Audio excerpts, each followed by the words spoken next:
I'll never forget the look on Jack's face the day he stormed into my living room, veins popping in his forehead, his new wife Suzanne clutching his arm like she owned the place. He pointed at me, no hello, no small talk, nothing, and demanded, "Why did you get everything, my mother's house, her savings, her heirloom, all of it?"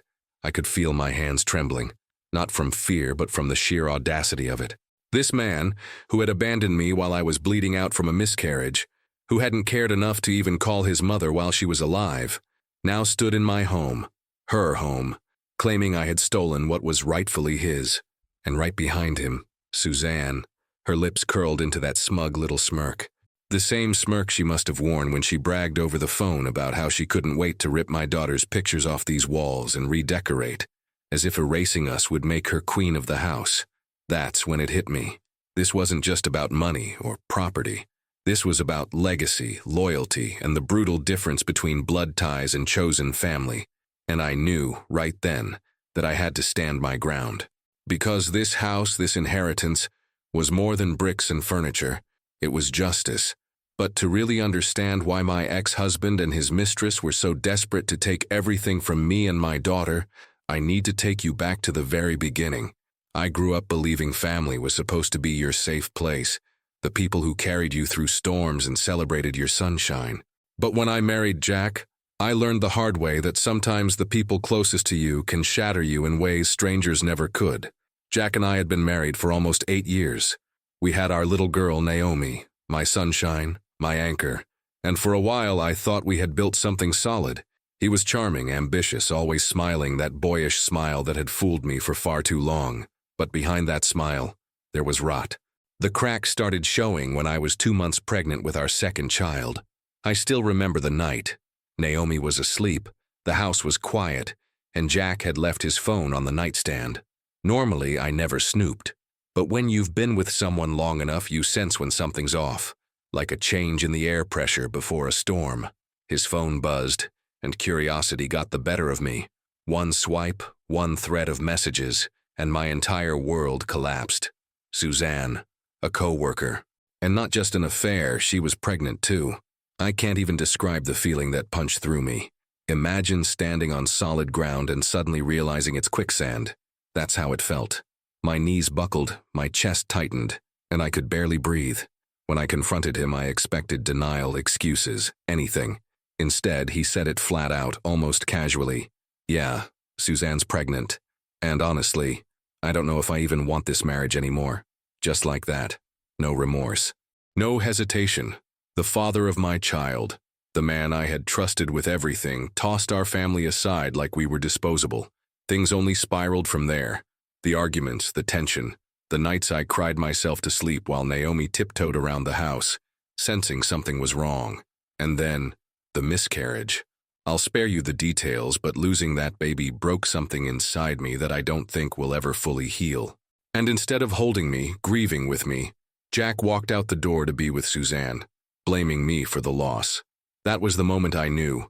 Whatever illusion of family I had with Jack was gone forever. But strangely enough, that's when someone else stepped in to show me what real family looks like. After the miscarriage, I thought Jack might show a shred of humanity, but instead, he doubled down on his cruelty. He packed a bag, slammed the door, and went straight into Suzanne's arms, as if our broken family was just an inconvenience he could walk away from. The divorce that followed was nothing short of brutal. Jack refused child support, dragged me through court hearings, and made it clear he wanted nothing to do with Naomi or me. I'll never forget the day he signed the papers giving me full custody. His pen scratched across the page with the same indifference he might have used to sign a grocery receipt. For him, it was easy. For me, it was like watching my daughter lose a father in real time. But while Jack turned his back, his mother, my ex-mother-in-law, turned toward me. That woman, God bless her soul, became my rock. She moved into my home for weeks after the miscarriage, making sure Naomi ate, cleaning up when I was too numb to move, sitting by my side while I cried until my eyes were raw. She wasn't just helping out, she was choosing sides. And let me tell you, she didn't just choose, she declared it. She told Jack flat out that she wanted nothing to do with him, Suzanne, or their child. "You broke your vows, Jack. You broke her heart, and you broke mine too." Those were her words. her voice shaking with disappointment. The fallout was immediate. Jack's relatives started icing her out of family gatherings, siding with him instead. Birthdays, holidays, weddings.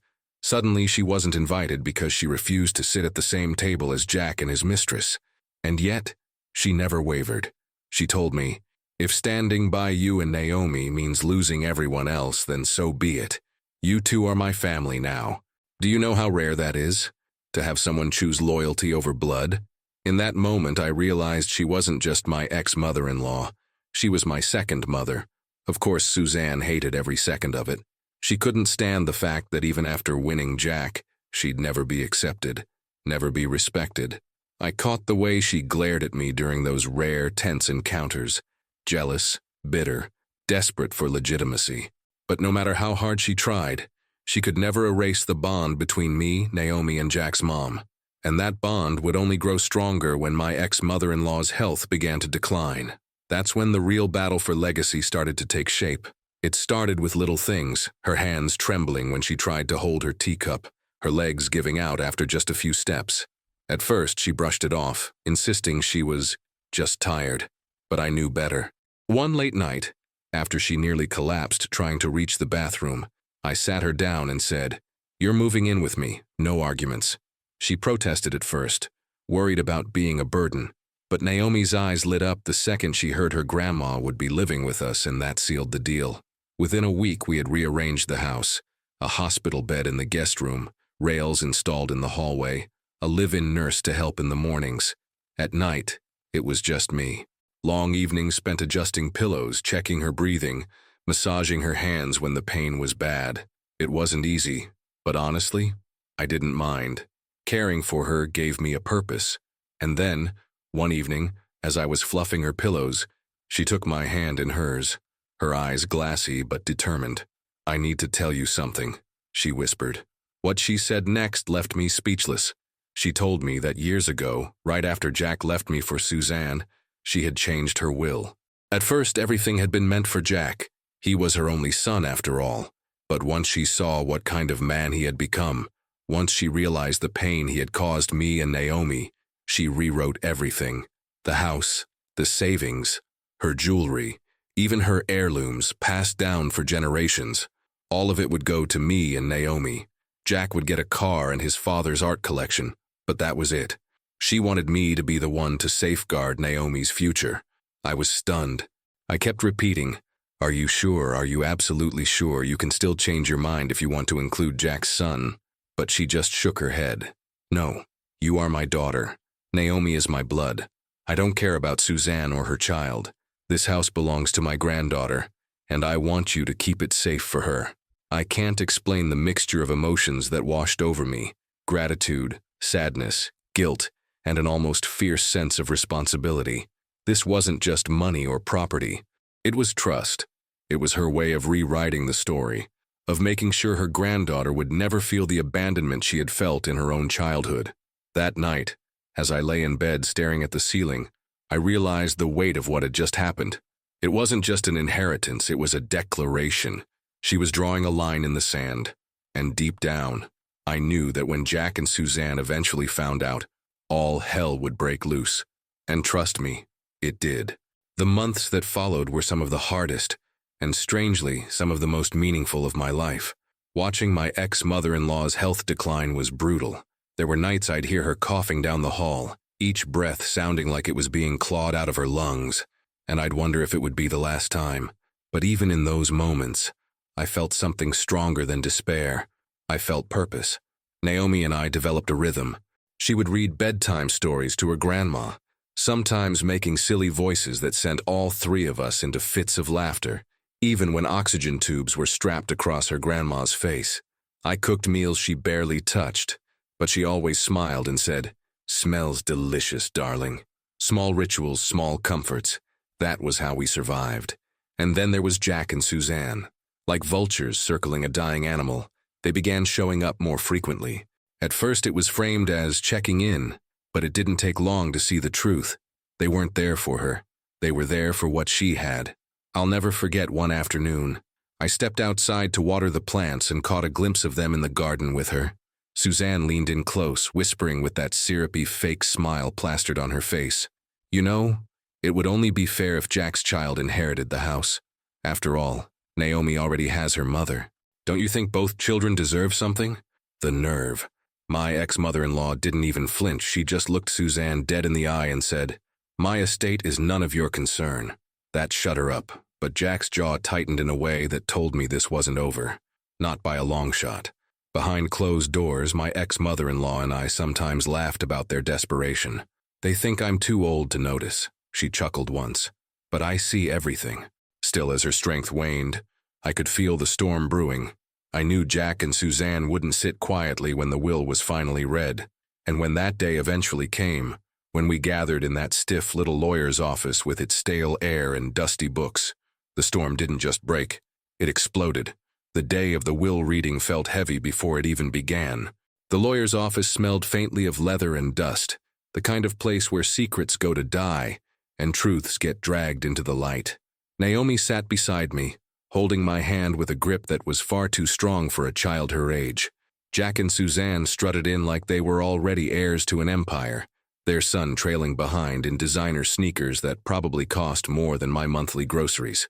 Jack leaned back in his chair, smug grin plastered across his face. Let's get this over with. Mom wanted things to be fair, right? He shot me a look dripping with condescension. Suzanne, meanwhile, had that sickly sweet smile glued on, the one that barely concealed the greed in her eyes. The lawyer cleared his throat and began. His voice was calm, precise, every word slicing through the silence. First came the small bequests, some furniture, a car, a collection of paintings. Jack's grin widened with each line, convinced the house and estate were still his for the taking. And then came the twist. The entirety of the estate, including the family home, all financial accounts and personal heirlooms, shall be passed to my daughter-in-law, Emily, in trust for my granddaughter, Naomi. The room went dead silent. You could have heard a pin drop, or in this case, Suzanne's perfectly manicured nails tapping furiously against the table.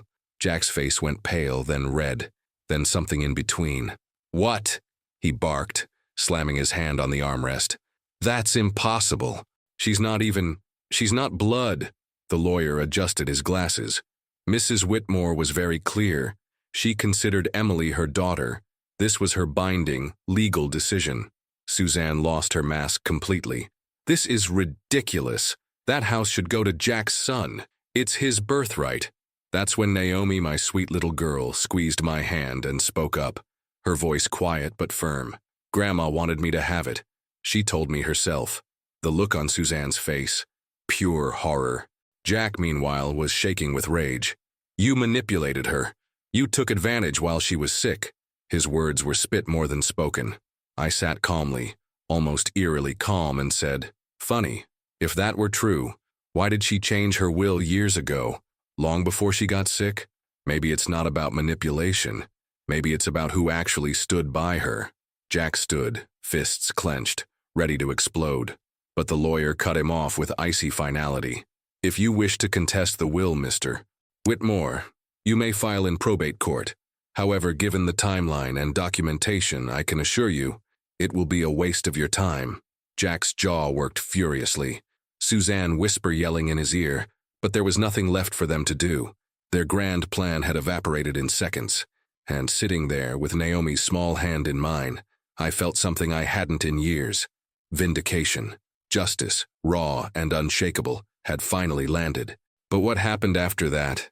Oh, that was the real twist of the knife. Walking out of that lawyer's office, I didn't feel triumphant in the way movies make you believe justice feels.